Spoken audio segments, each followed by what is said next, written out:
Coming up on Mountain News this morning, the Commonwealth has seen a few ATV deaths this year, which is urging officials to speak up about safety. And EMT services are still struggling to find enough staff for ambulance providers.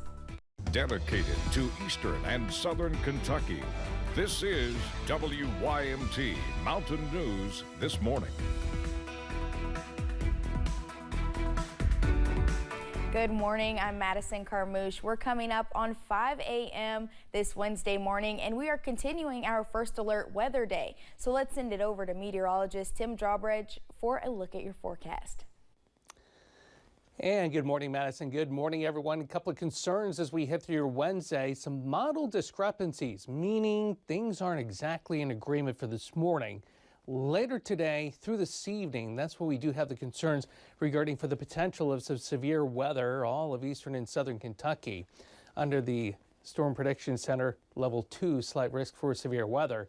And from Jackson Hazard Harlan points west, under a level 2, slight risk for the excessive rainfall. In the meantime, visibility outside our door right now, not bad, mid-60s, and a lot of the reporting locations, pretty good visibility this morning. Some of us, though, do have some fog, so please keep that in mind. 66 here in Hazard, 63 down at Wise. We look down toward Wise because we did have this one thunderstorm erupt here in the last 45 minutes that continues to track away from Norton and Kyles Ford toward the 81 corridor. And the planner as we head through today shows that we'll end up having some fog burn off to a partly sunny sky. We'll keep an eye on the radar this morning and again later this afternoon. The high today in Hazard up to 89. More about the First Alert 7-day forecast coming up in just a few moments. Madison? All right, Tim, thank you. There have been tragic stories of deadly ATV crashes recently. A man in Knox County who died when he was trapped under an ATV, and on Saturday, a 5-year-old boy died after an ATV rolled over on him. Sherry Hannon says every ATV rider should have goggles, gloves, and boots to remain safe. Hannon says parents should be aware of restrictions. For example, by law, what size ATV can a child younger than 16 or 12 operate? You don't want to have a child that would cross a road or be on a public roadway on an ATV. No one's allowed to do that unless it's just going to cross the street. Data from Kentucky Children's Hospital indicates so far this year there have been 57 children treated in the facility due to ATV injuries, and we still have about 5 months left in 2024. Staffing levels at some Kentucky ambulance providers is still at critically low levels. Kentucky lawmakers were told yesterday that requirements for personnel within some services cannot be met because of the situation. Some ambulance providers in our area say the situation is improving, but it's taken a lot of hard work. WYMT's Phil Pendleton has more. For the past several years, ambulance services have been struggling to find enough help. I think COVID just wore our healthcare professionals out. They just did not like doing the job anymore. Laurel County's director says they shelled out a lot of unbudgeted money for bonuses and in-house training. They're fully staffed now, but they could be among the minority. Basically, we're hemorrhaging providers. We're losing more paramedics than we can replace. Those who work at the state level say that some of the rules and regulations have had to be tweaked and even changed somewhat just to make sure that they have adequate staffing levels at any given time, such as the rule requiring at least one paramedic per service. We're still receiving calls from folks who are saying we can't do that. We can't find one. Holder says with less staff comes more run volume. Laurel County averages about 35 to 40 a day. People are just sicker now. I don't know. It just varies every day, from car wrecks to just general sick calls.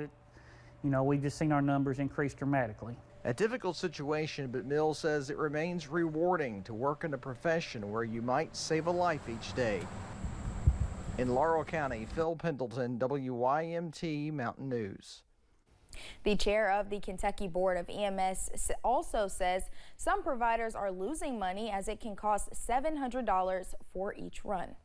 The former Senior Citizen Center in Cumberland has been rebranded.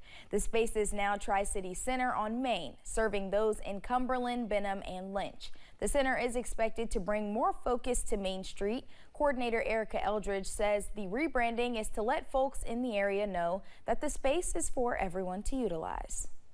We want to cater to all ages, you know, and just be as welcoming as we can to all ages, to all people, the whole community.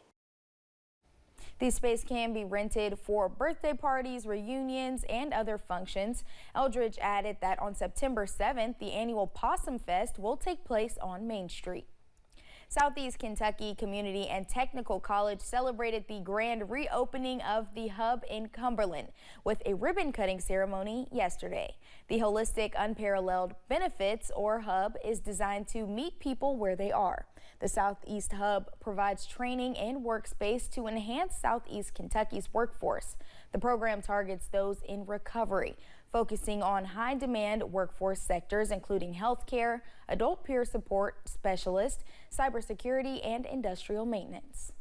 Celebrate the programs that we're going to be offering and the trainings and certifications that we have available for individuals. The population that we're concentrating on is individuals that are post-recovery and their families.